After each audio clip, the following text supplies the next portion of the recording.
We're going to go on to, I think, what connects beautifully here, a conversation about school discipline, disparities, and educational equity with Neena Chaudhry of the National Women's Law Center, Janel George of the NAACP Legal Defense and Education Fund, and today's superstar,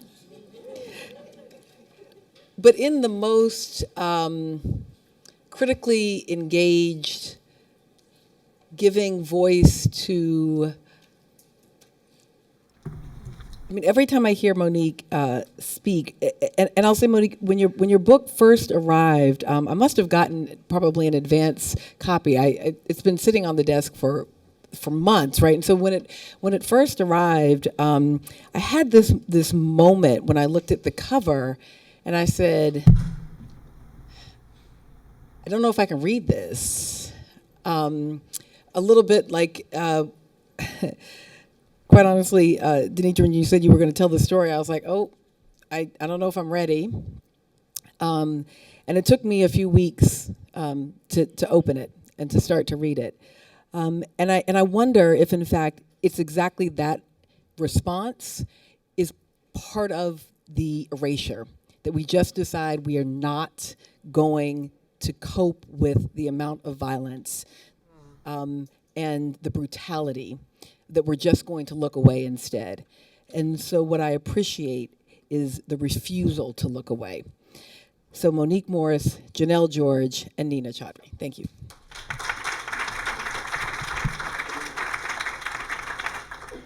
Thank you so much, and good morning.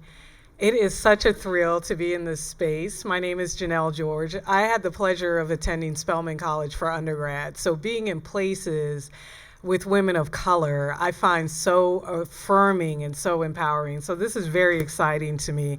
I want to thank the Anna Julia Cooper Center, Wake Forest University, Melissa Harris Perry, the director of the Anna Julia Cooper Center, for having this conversation. And we really can't look away. Because we live these stories every single day. And even if we pretend that they're not happening, they're happening. We're living them. And so it's important to have this safe space, to have this discussion. I want to talk first, when we're talking about educational equity, I want to lift up the role that African American women and girls have played in really changing, redefining the landscape of education in this nation. And it's really appropriate that we do it here at the Anna Julia Cooper Center. Anna Julia Cooper she was the fourth African American woman in America to receive her PhD, her doctor in philosophy, at the age of 65.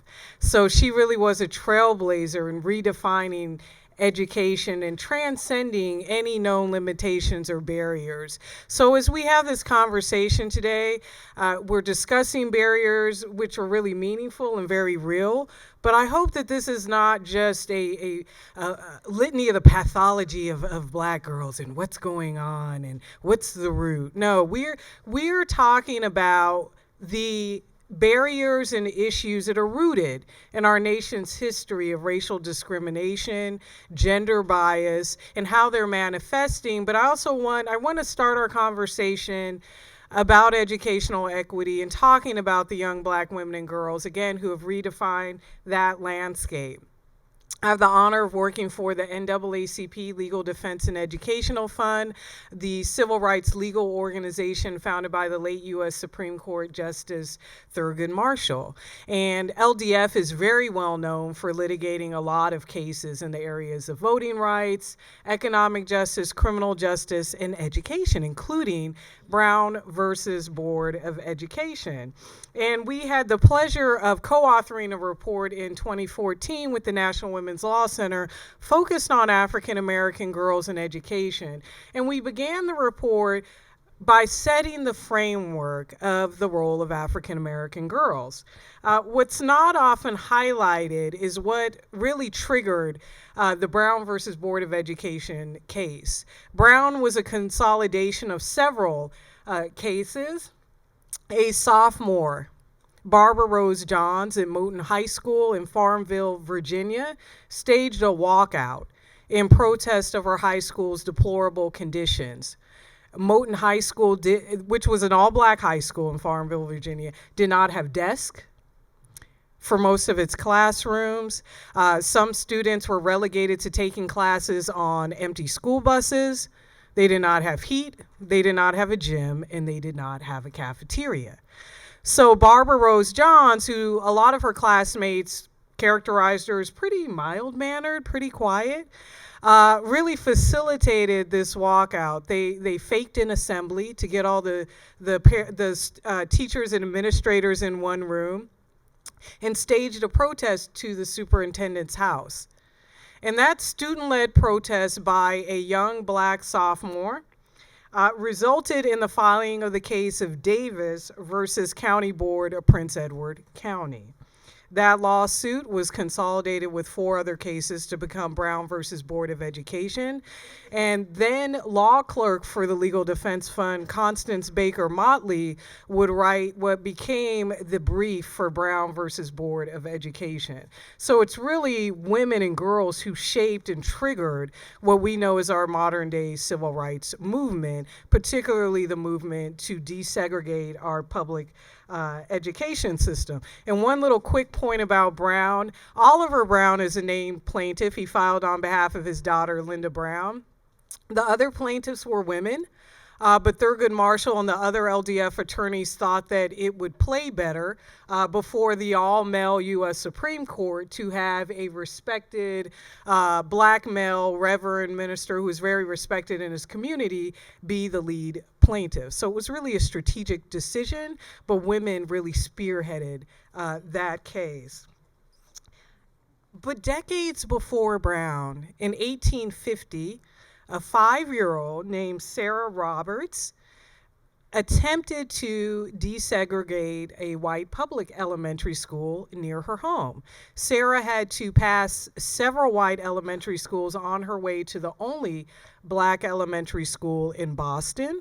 This outraged her father, who tried to have her attend a white school. 5-year-old Sarah was forcibly removed from a white elementary school, and her father eventually filed litigation. Again, this is back in 1850, so this was really early on.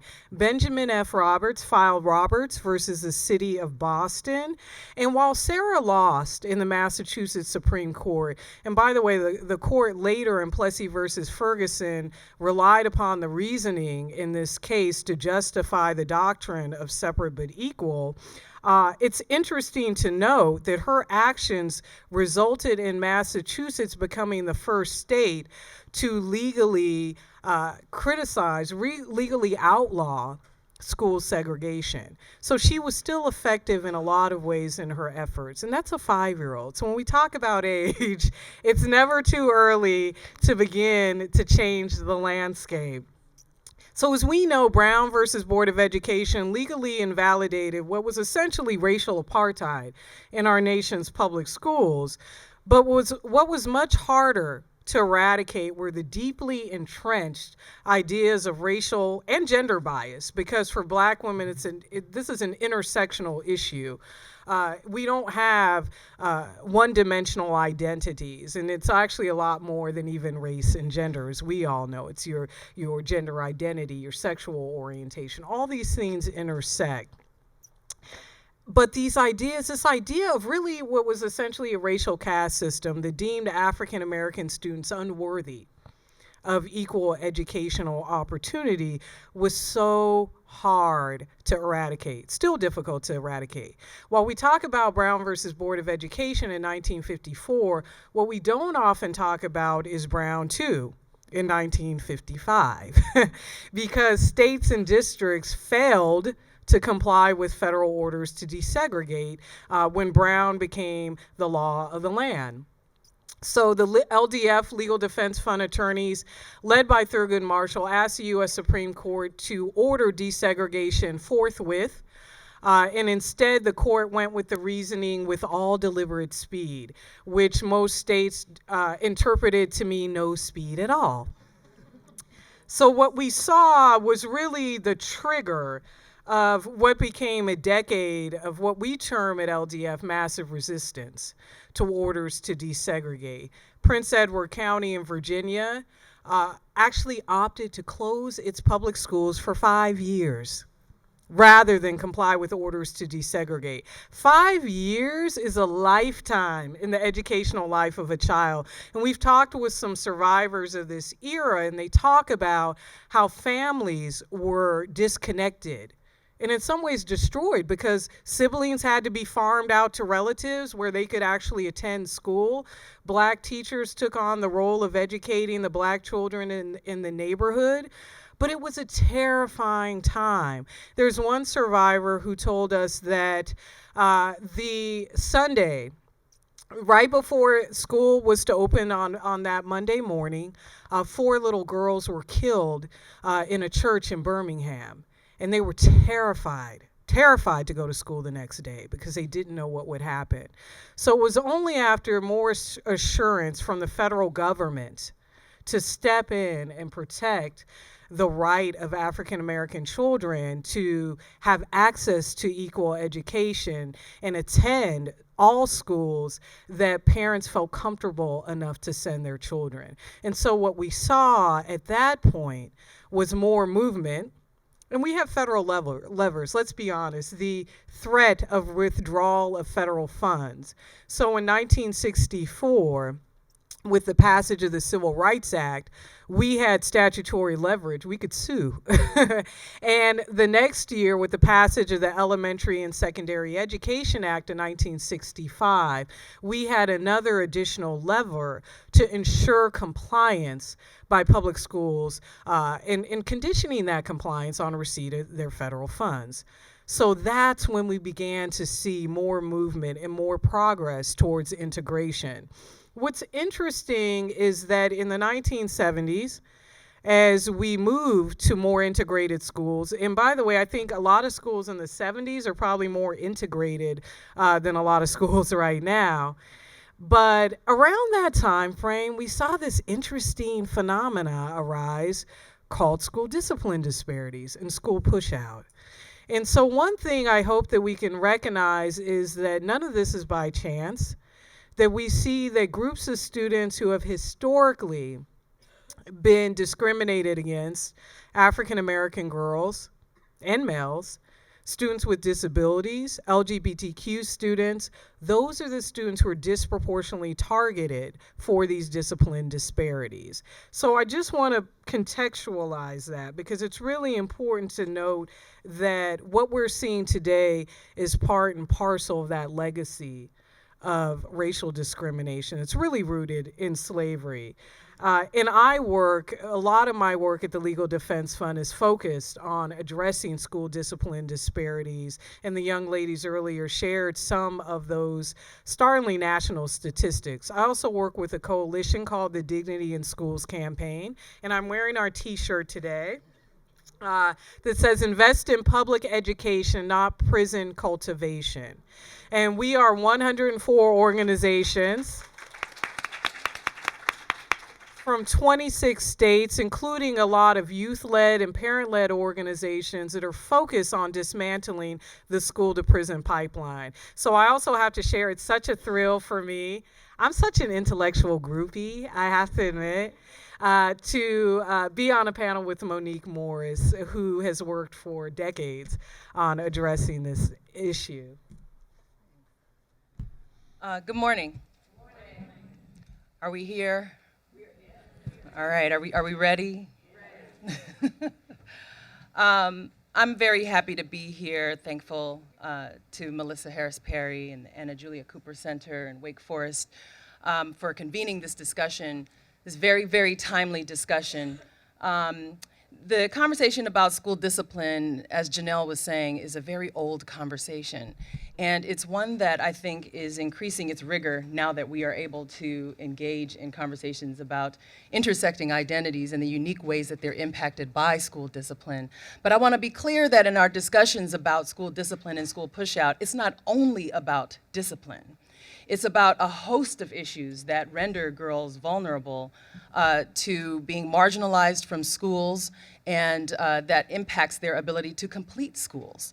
I start most conversations about this by saying that we understand, from our research and certainly from our experiences, that education is a critical protective factor against contact with the criminal and juvenile legal systems for girls. And yet, for me, and I begin Push Out this way, it's conversations with girls in detention facilities that really brings me to a space of having a better understanding of what our institutions are failing to do when it comes to girls, most at risk of being in contact with the criminal and juvenile legal systems and completing their own educations. So I want to say that while we don't have girls like the girl I called Denisha in the room, I want to start my space by talking about her and bringing her into the room. 15 years ago, I wrote this book called Too Beautiful for Words. It's a street novel. At the time, I was working with the National Council on Crime and Delinquency, writing research briefs like many of us do. And I was very clear that there were a host of girls and young men and boys who were not reading my research briefs. And so I wanted to have a different conversation with them about many of the issues that I was experiencing and that they were sharing with me. As a researcher, sort of moving in and out of these spaces. And at the time that I was, I guess, in a semi-tour for Too Beautiful for Words, I went into a juvenile detention facility and I came across a girl who was 11 years old. And as we were talking to her, and as I was sort of talking about Too Beautiful for Words, so let me back up and just tell you, Too Beautiful for Words is a novel about prostitution. It's long before we were understanding that there is no such thing as a child prostitute. But many of us who are working in the field were very clear about that from the very beginning and understood the degree of trauma and victimization that was associated with them being commercially sexually exploited. But I was in and out of these facilities talking to young people about their experiences, and I came across this girl who was 11 years old. And I know that she's 11 because as I was talking about Too Beautiful for Words and talking about the life and sort of processing with the girls who had been in the life, she raised her hand and she said, "My name is Denisha and I'm a hoe, that's what I do." And it broke my heart, and I say this often, it broke my heart then and it breaks my heart now to have to tell that story because, as you were saying, the victimization is very real, it's intense, and the trauma is ongoing and unaddressed often. And in many ways, she launched Push Out with that statement. Because at that moment, it was clear to me that when we were talking about girls who were involved in the criminal and juvenile legal systems, we were also talking about girls who had not completed their education, they had not had a relationship with schools, understanding then and now, again, that education is a critical protective factor against contact with the criminal and juvenile legal systems. I wanted to further explore what it was that our institutions were doing and not doing to keep our girls in school. So, in the work and in the discussion about school push-out, I think it's important for us to accept and center a couple of things. One is to better understand that Black girls are the only group of girls who are disproportionately impacted and overrepresented in all categories for which data are collected by the U.S. Department of Education on Office of Civil Rights on discipline. The only group of girls consistently overrepresented in all categories.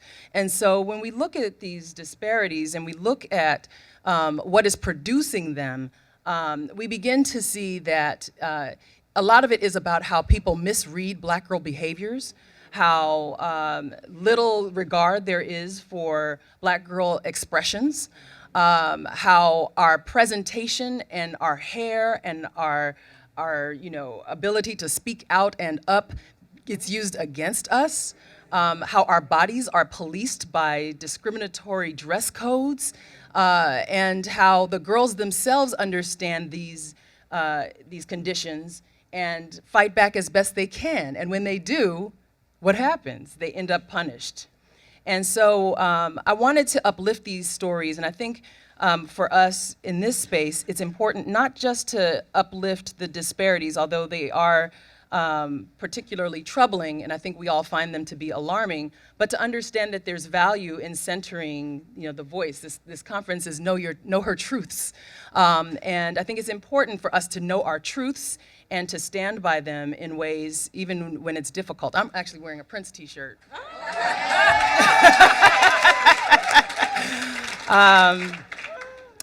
Because in many ways, Prince has represented to me an ability to tell truths that are very uncomfortable.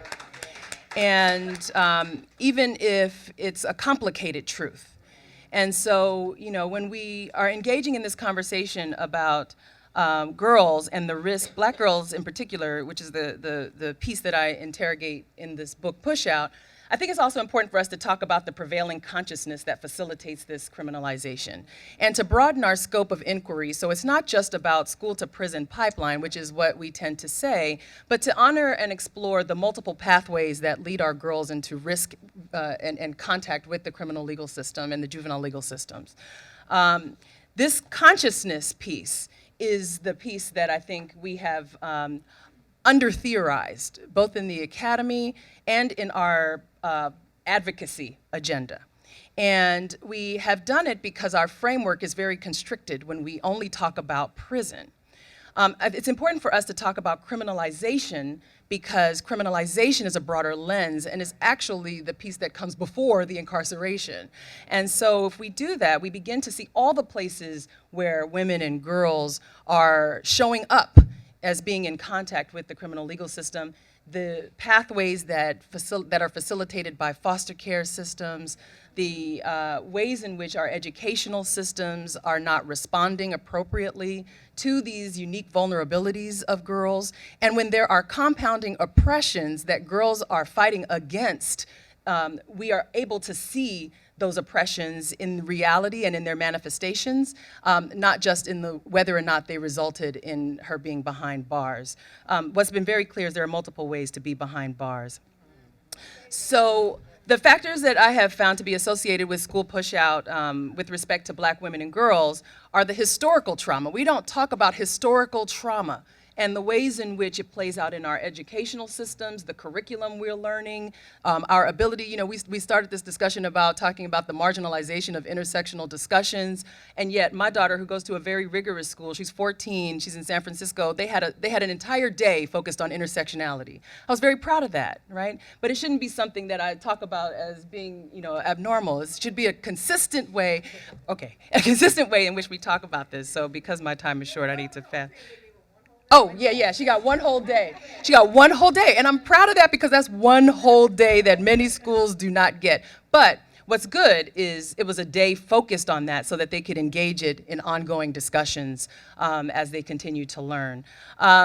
We also need to talk about racialized gender bias and stereotyping, right? And this is the place where Black girl identities are often misread, and it impacts the decisions that are made by educators in terms of whether they believe a girl is capable of succeeding in school, how they read her reactions to conditions, and that falls, it's really in response to the multiple stereotypes that inform the public's understanding of Black femininity. So we understand the tropes and the sort of memes and stereotypes that Black femininity is typically deposited in the sassy, loud, angry Black woman, that leads to defiance, right? Categorizations around defiance, which we need to further interrogate with school discipline because so many Black girls are suspended and expelled under this category called willful defiance, or being diagnosed with something called oppositional defiance disorder. Right, I think some of us suffer from that. Right, it's called it's called challenging oppressions, right? And it's important for us to understand, too, the ways in which this stereotype of the Jezebel or this hypersexualization has informed how we read Black girls' bodies and behaviors in schools. Many girls across, I experienced being differentially impacted by school discipline dress codes or school dress codes, and I expected things to be a little better today. And when I went from city to city to city to city, black girls were talking about showing up in short shorts and being sent home. Not being said, even if they were reprimanded and then allowed to go to class, they were not allowed to go to class if they came in shorts that were perceived as being too provocative for the boys. And there's a way in which we have, in our schools and in our dress codes, protected sexism and patriarchy and rendered our girls vulnerable to school discipline instead of challenging the sexist and patriarchal behavior of boys and some girls, okay, in defining black feminine expression. And, in this space, we're like, yeah. But there are many spaces where people do not agree, right? And where there are some very strong oppositional forces that continue to undermine black feminine expression. That's something that we have to talk about. There's also, I would say the priming. I talk a bit about the victimization of black girls, because often when we look at girls like Denisha, or we talk about girls who are most at risk of being pushed out of school, these are girls who have experienced extreme forms of violence and victimization often. And even if it hasn't been extreme by our standards, it was impactful in their lives. And many of our educators, many of our institutions, many of us don't see them and don't understand their trauma as trauma. We see them as girls with a bad attitude, right? We see girls responding to situations without allowing ourselves to further interrogate what it is that has produced a climate for them to behave and respond the way that they do to certain conditions. And these are I think, critical questions that I begin to explore, but as a research community, as an advocacy community, I think it's really important for us to continue to deepen our interrogation of what these traumas look like, how they are manifesting, how are our policy responses exacerbating the trauma rather than responding to the trauma? How can we further engage in young women's capacity building to be active participants in their own habilitation and rehabilitation? There is much of the work and the research that informed the book, Push Out, was really about participatory action research that centered the voices of girls who had been pushed out. And so I think part of the reason why our community is really responding to the material is that we're listening to these girls tell their stories and plead with us to believe them, to understand what it is that is facilitating the policies, the practices, the conditions, and the prevailing consciousness that has resulted in their criminalization. So I'll pause with that.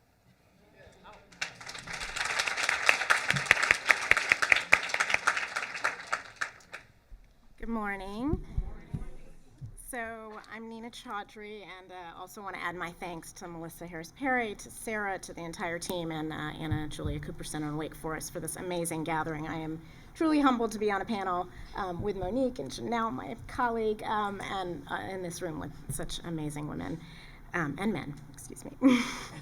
So I just want to build on a few things that Janel and Monique have said, and I want to talk in particular about sexual harassment and violence and pregnant and parenting students in education, two areas where the National Women's Law Center has worked for many, many years to support women and girls and to challenge discriminatory behavior by our schools. So I'm going to start with a few statistics and then a few stories and then a few policy recommendations.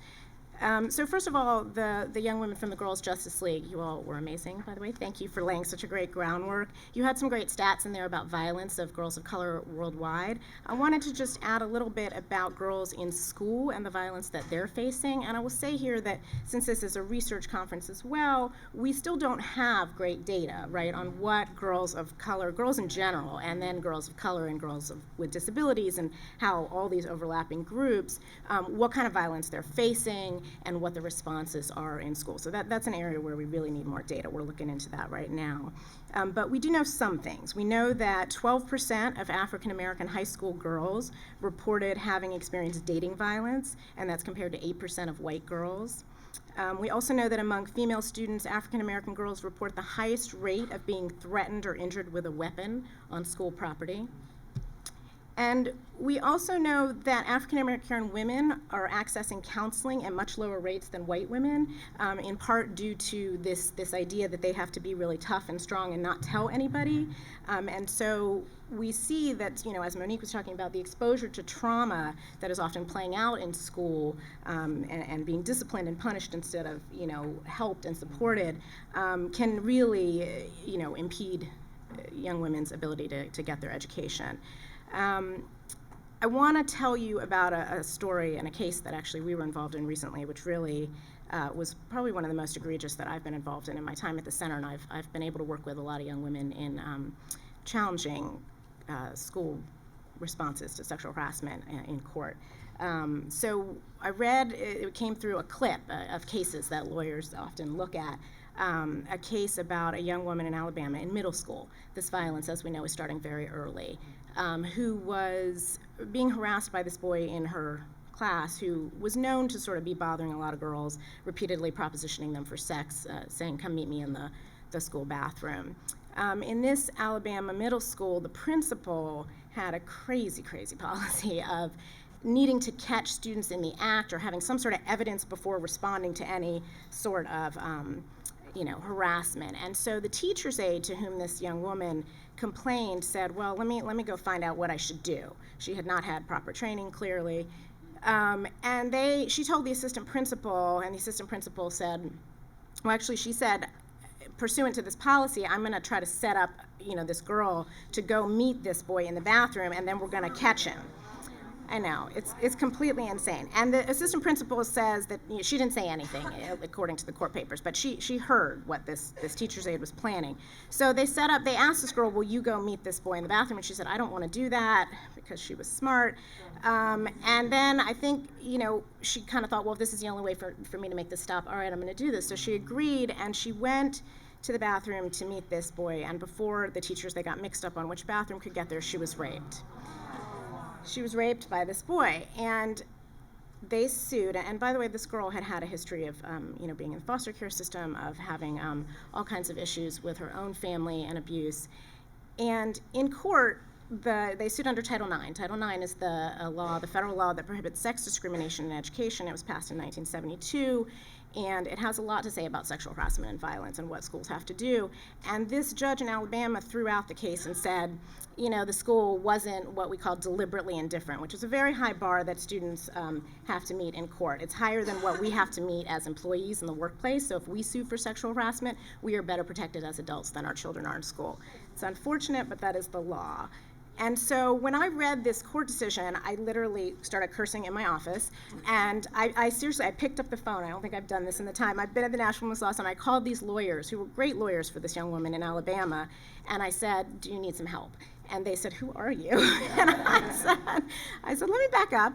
I'm horrified by this case. We're the National Women's Law Center. We actually brought the case in the Supreme Court in 1999 when I was a very junior lawyer at the center, that set the standard for sexual harassment cases in court. And we didn't get the best standard, but we got a ruling that you can sue. Before that wasn't even the case.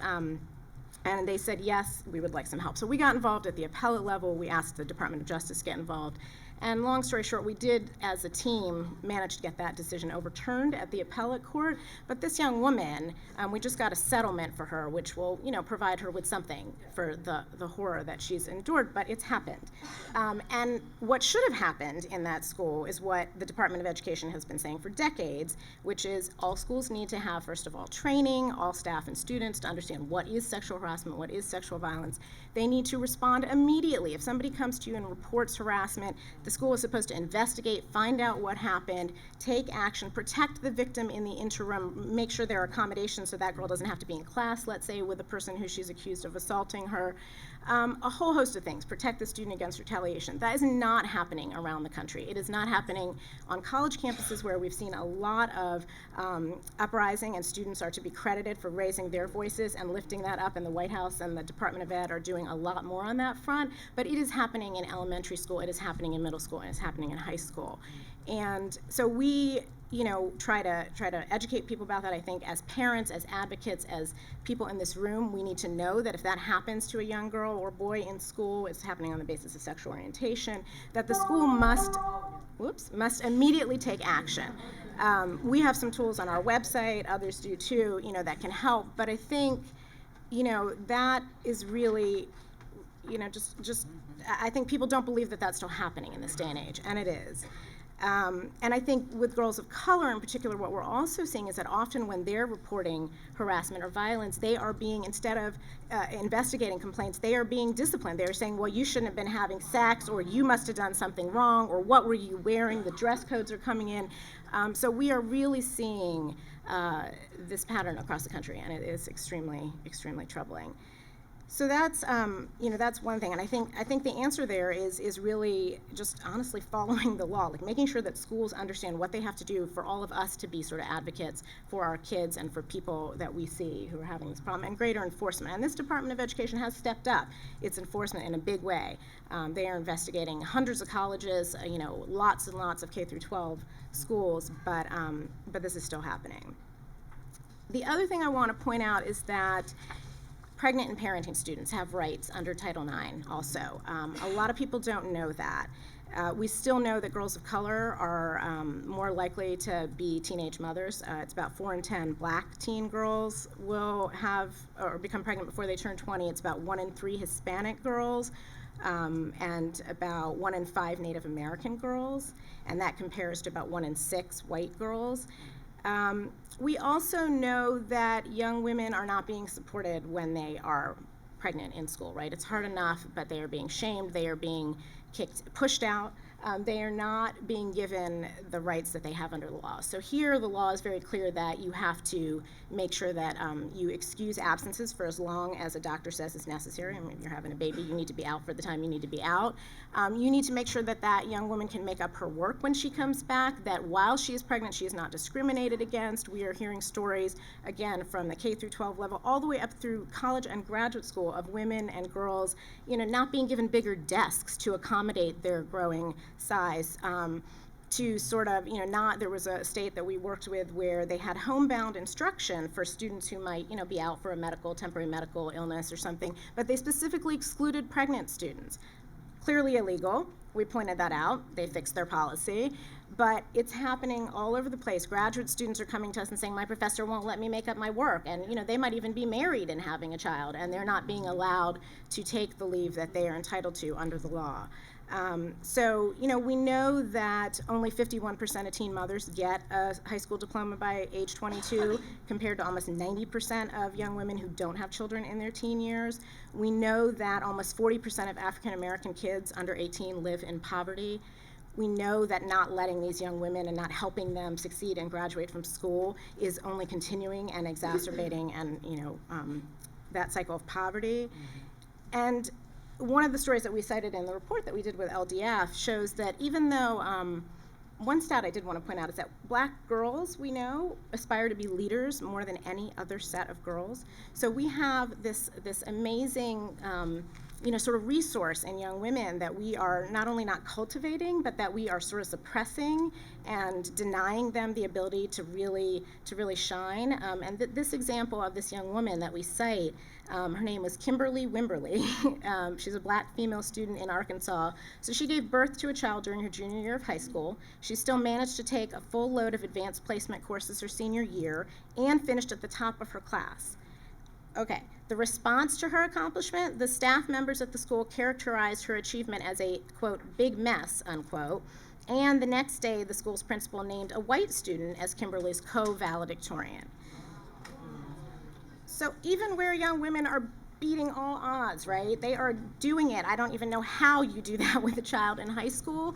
They are not being supported. And that's a story, a success story of somebody who actually did it. We hear from students and parents across the country of girls who just can't even finish school. So we need again, we need training, but we need, individualized sort of plans with these students to figure out how are you going to graduate. Maybe it's not exactly on time, but you're going to graduate, and we're going to help you graduate. We need schools to really, step up and not only comply with the law, but help these young women find maybe child care resources in the community that they know about, maybe help them with transportation, support the young men who are wanting to be involved and parent with those young women.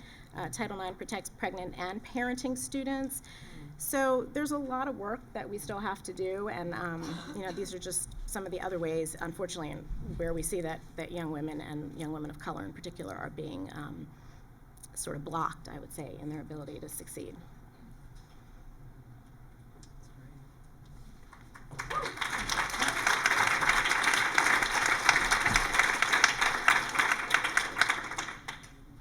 Sure how we are for time. Good. We wanted to leave some time for questions. Yeah. Oh, Perfect. yay. Okay.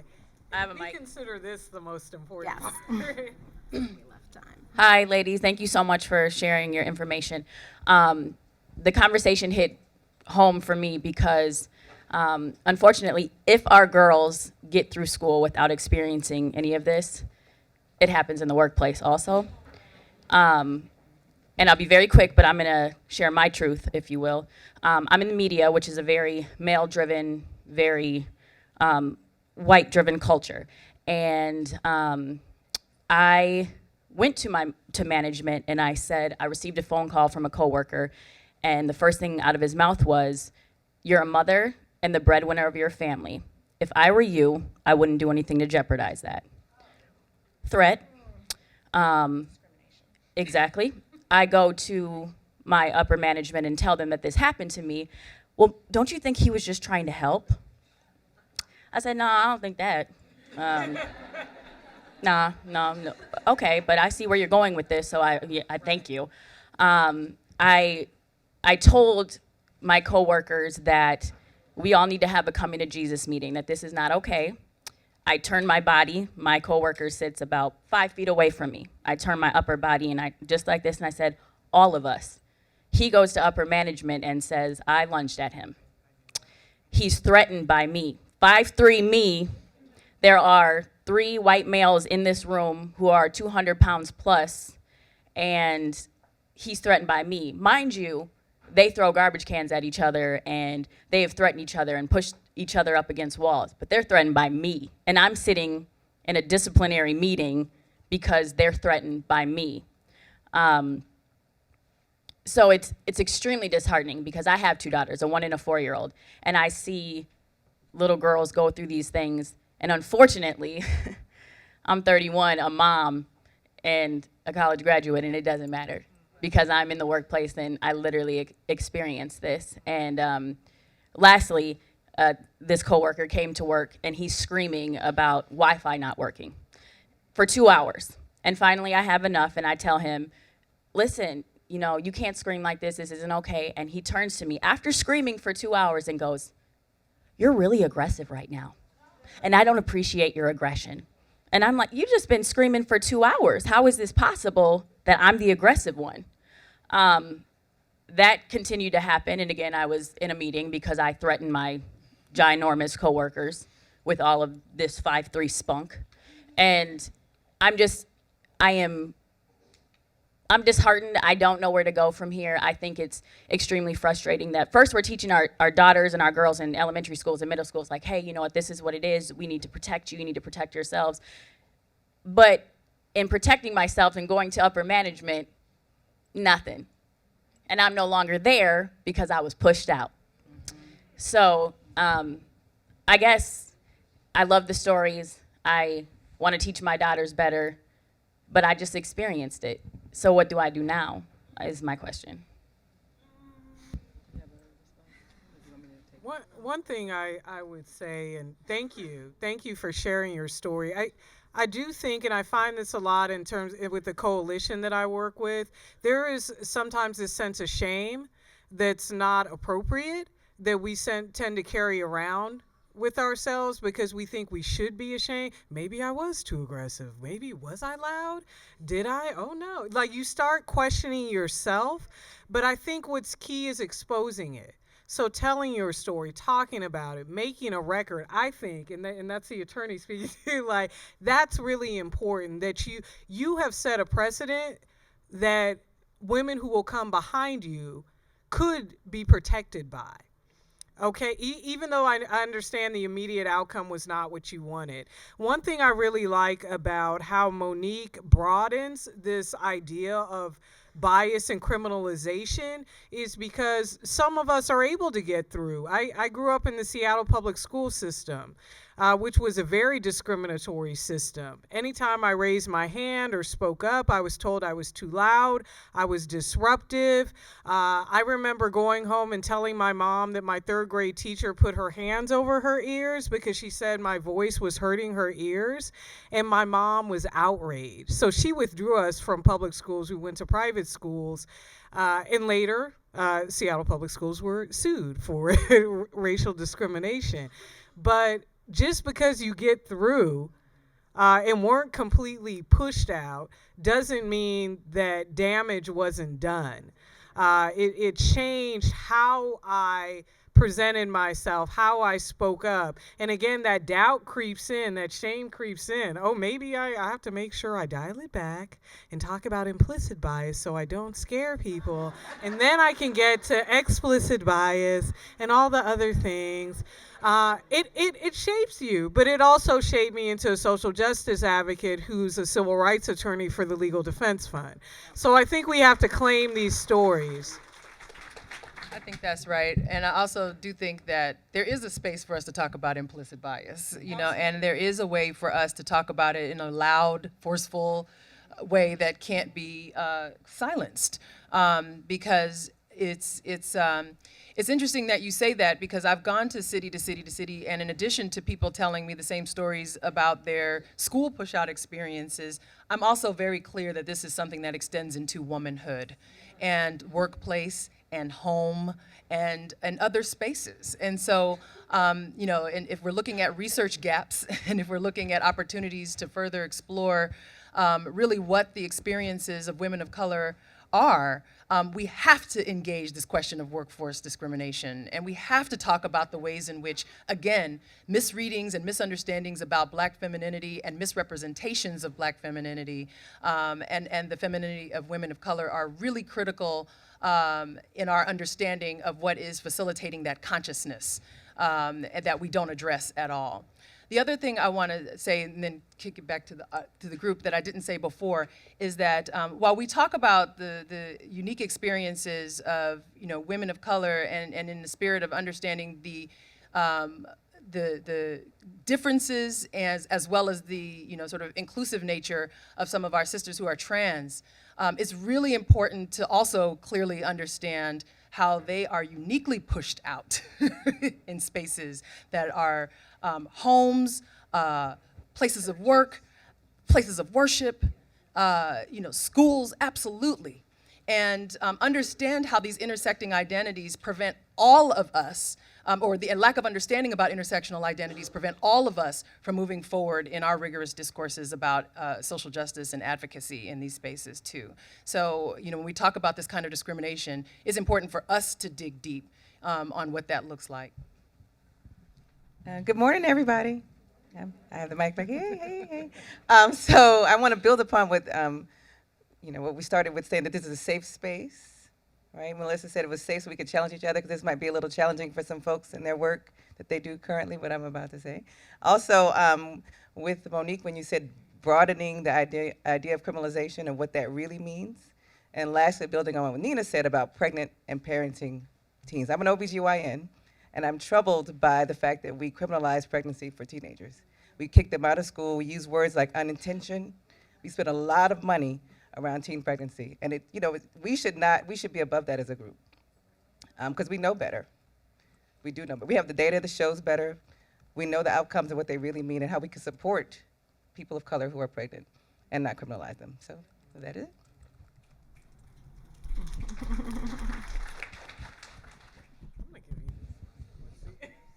Oh, yeah. Hi. I want to push the envelope just a little bit farther.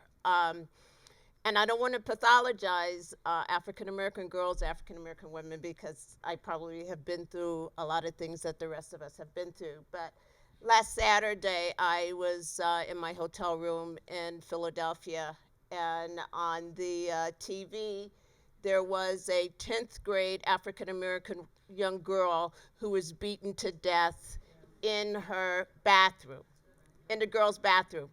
And she was beaten to death by two other African American girls.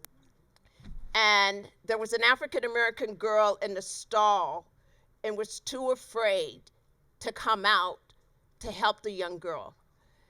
And the source of the anger was over a boy. And so as we talk about what others are doing to African American women and African American girls, we really have to think about what we can do for our own African American girls so that we can defeat the violence that they are putting on other girls. I'm really, really concerned that we do need to push the envelope, and we do need to talk about the oppression and the discrimination and the violence from others, but we also have to think about how can we help our girls deal with their anger in other ways other than violence against each other. I think that's super important that you raise that issue. And when I talk about compounding oppressions, I'm including internalized oppression in that work, okay? I think all of us were heartbroken when we learned of this young girl in Delaware, and disappointed and angry, and instantly it leads us to ask questions that are sometimes not the right questions to be asking. And so I want to challenge us also. And I think sometimes when we see incidents like that, we're quick to characterize it as, we sort of categorize it in the same way that we categorize violence within community as black on black, which is a construction, okay? Because most violence happens intergroup, okay? But it's also about understanding that when we've internalized ideas of oppression, we internalize the ideas, the most negative aspects of our identities, we act them out against the group that is most accessible to us, right? So that it happened in a girl's bathroom, where girls are, right? And it happened in this confined space where not a lot of people could see it. This was, to me, probably the most graphic illustration of internalized oppression and the way that it's playing out in our schools with our girls. And so I think a couple of things come to mind. We do need to ask questions about how we could have kept the girls, all of them, safer. But we also need to ask questions about what was it about the school climate that facilitated this condition? And that's a hard question to ask because it takes us away from looking at the actual act, and it makes us explore the probability that these girls were not safe all along, right? That there was a climate established in the school where girls could fight in the girls' bathroom, where there was an acceptance that you could fight over a boy in school space and that would not really be interrogated. This one actually caused someone to lose her life. But I would be willing to bet that this is not the first fight to happen about this, okay? So I think it's important for us to ask these questions, and these are hard questions that schools across the country are actually grappling with, right? When these fights break out, schools are saying, I want to be responsive, I want to try to figure this out, and some are not, but some are saying, how can we better respond to these girls in these moments of crisis? And my way of interacting with this is to say, we absolutely need to understand that the schools that are most prone to this kind of graphic violence also tend to be the schools that have the zero tolerance policies and not the continuum of responses that allow us to respond when little things happen outside of a suspension, or to respond in ways that don't automatically remove a child from the school or learning space and actually engages them in conversation so you can actually deal with the conflict. You can deal with the relationship that's been harmed and repair. I would also be willing to bet that at one point these girls were friends, or they had some kind of interaction because typically that's what happens, is there is some kind of relationship that has been harmed, and then there's a tension that manifests and blows up, and this one absolutely went too far, and it pains all of us to have to talk about it in this way as an incident, right? But I do think what this provides for us is an opportunity to revise how we are approaching safety in schools. One of the things that I say often is that we cannot implement safety. Safety has to be co-constructed. It has to be co-constructed with girls. We tend to co-construct safety, or if we do it, with boys. We'll talk about the ways in which violence plays out with boys. We'll bring in the men to talk about how to keep the boys safer. And we don't do the same kind of thing with girls, to talk about how to keep schools safe. We have what I call instruments of surveillance in schools, the metal detectors, the police officers, security, cameras, without talking about how those things don't necessarily make girls feel safer, and it produces a climate in which we don't talk about what it means to be safe and a girl in school. So I appreciate you bringing that into this space, because much more work needs to be done on providing healing, leadership opportunities, but also healing opportunities for girls to deal with the internalized oppression that they are manifesting, not just in schools, but certainly in schools. I just want to add briefly, too, I wonder if they had restorative practices or peer mediation or some other way earlier to address some of the harms. The outcome probably would have been very different. And one quick thing about implicit bias, I said it jokingly, but implicit bias is really a byproduct of explicit bias. And it is internalized, and it's the projection of these ideas and these stereotypes and ideas, each from onto one another. And I just want to add one quick point, too, which is we are having a national conversation, I know, among many of us about the role of cops in schools and school resource officers, and that was implemented in response to things like Columbine and Newtown, but we are seeing these cops, throw young girls of color across the floor and, create, as Monique said, these spaces that don't feel safe, and I think many of us, are having that conversation, and I think all of us should be looking at that in our individual schools. Hi. So, sort of recognizing the disproportionate effects on African American girls, black girls. I was wondering if there's what work has been done, or how does it help push the conversation further? If we also think about the sort of issues around citizenship, the sort of impact of these policies on Latina girls, especially given sort of the increase of that population, the fact that 30% of Latino children live in poverty, highest sort of group in poverty right now among kids. So I'm just wondering, like, what in your work, or if you could speak to that, and thinking about convergences or divergences in thinking across Latino and black girls, push out, dropouts, disciplining, and criminalization. Yeah, I guess I'll start by just sharing that many of the narratives included in Push Out are actually Black Latinas. And so when we talk about, and especially when we're talking about girls in California, many of them are biracial girls. And so Black Latina biracial girls.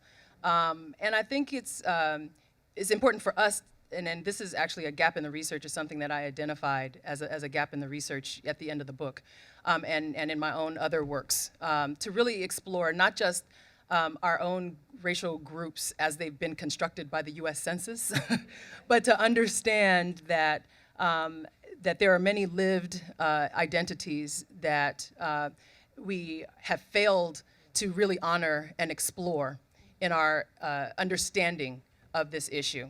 And I believe there are many issues associated, not even just with citizenship, with just ideas around presentation and ideas about womanhood, emerging womanhood, that cut across race and ethnicity in many ways. And I think the girls themselves explore that. I've actually found a number of Latina, girls, younger girls, who come up to me and say, I know you wrote this book for black girls, but this is my story too, right?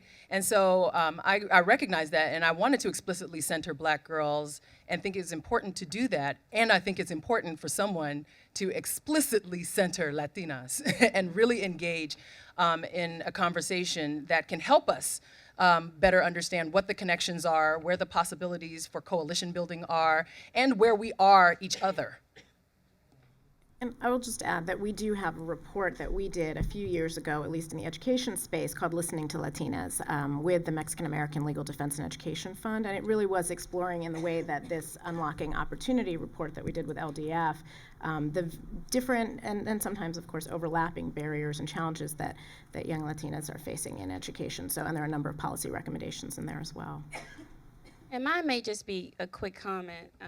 As I continue to listen to the panel and think about educational disparities and equity issues, particularly for women and girls of color, I just can't help but continue to think about this notion of healing, that it is generational. When I heard the sister talking about the work and what happened to her in her workplace, which has happened to, I'm sure, similar stories to other women here, it seems like it's a parallel conversation that we have to be having in addition to our institutions, these community conversations that's about healing between generations of women. And oftentimes we don't want to talk about that because it's unsexy, it's messy, it's mushy. But if we don't ever deal with that in conjunction with these conversations, I think that we're going to continue to perpetuate the cycle that we want to break, because we all have traumas, we all have hurts, but we have to come together through an intergenerational perspective to be able to talk about those alongside these issues to move the needle. Because if we don't, we will continue to be a room full of beautiful women talking in a room. I agree. I agree with that. I'm going to take a moment of director's privilege as we transition, because I just wanted to make sure there were a few things that came out of this panel. Janel, at one point you said you were talking about being 5 years old and being kind of a warrior for integration and saying, you know, it's never too young. And I was thinking about my 2-year-old and even about my 14-year-old. And I'm thinking, no, it is too young. And that sense of wanting to get to a place where our girls are allowed to be girls and children. And both the gratitude I have for the girls who gave up their girlhood, but also wanting to get to a place where they don't have to. I was also thinking about this question of violence in the bathroom, and you know, there's a lot of schools all across this country where we pay every Friday night to watch boys beat the hell out of each other. And many of those boys are going to die prematurely as a result of the head injuries that they are suffering at 14, 15, 16, and 17 years old. And we sign them up and we allow them to beat the crap out of each other for our pleasure and enjoyment, and we pay for it. And we don't call that pathology, and we don't call that a problem. And I think we just have to be careful when we see the death happen swiftly and we see it happen at the hands of girls, what we are willing to call that versus, you know, literally thinking of it as a pathway out for our sons. And so I just want us to be very cognizant of all of the different kinds of violences. No, not you. No, I am talking about what happens in the public discourse, right? So I'm talking about what happens in the public discourse about the shift that, right, who gets criminalized and who gets celebrated, right, in the public discourse around that. We together.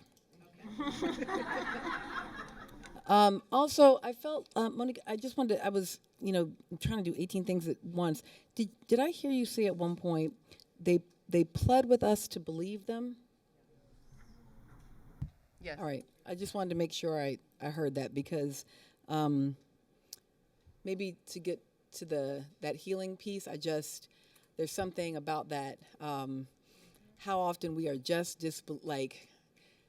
and then your story about the work. Plus, it's nice to have you here. Thank you for coming. Do y'all watch the TLC? Y'all know who's here in the room with us? Yes, thank you for being here. But I felt like I heard that as well. Just, could you just believe me? Could I just say it, and you might believe me? All right. So that was just my. Oh, I'm sorry. And then one, I wondered if charters are any worse. Oh, I had two things. Are charters any worse? And do we have any data about whether or not charters are any worse? Dan Lowson with the UCLA Center for Civil Rights Remedies just released a report Okay. on charter schools. They have similar discipline disparities. The problem with a lot of charters are they are non-elected Right. boards, and you don't have the same protections. Yep. You might not get the same due process. Well, if you had due process even in your public school, but the same notice or same accountability. Also, many charters think that they're not covered by civil rights laws, and we repeatedly remind them that, yes, in fact, you are. These are publicly funded charter schools. And I'm sorry, and then the last thing was just, when you talk about the principal and that decision to do a sting operation, and I kept thinking about the fact that we act as though the people who are in positions of authority couldn't possibly themselves be perpetrators. And so when I heard that, I was like, oh, well, I know why he's setting up sting operations, because he's probably a perpetrator. Right? So there are, we presume that, oh, the principal couldn't be a perpetrator of domestic violence or sexual assault, or right? So, why when I went to the dean or to the provost or to the, or to my boss, or why didn't they do anything? Well, because if 1 in 3 or 1 in 10 or 1 in 4, it's because your boss, your principal, your teacher may also, and so I think we sometimes presume that those positions necessarily negate, and so we think, oh, they need training. Well, no, they too may also be, right? Okay, sorry. I now I done lost all the time. Thank you.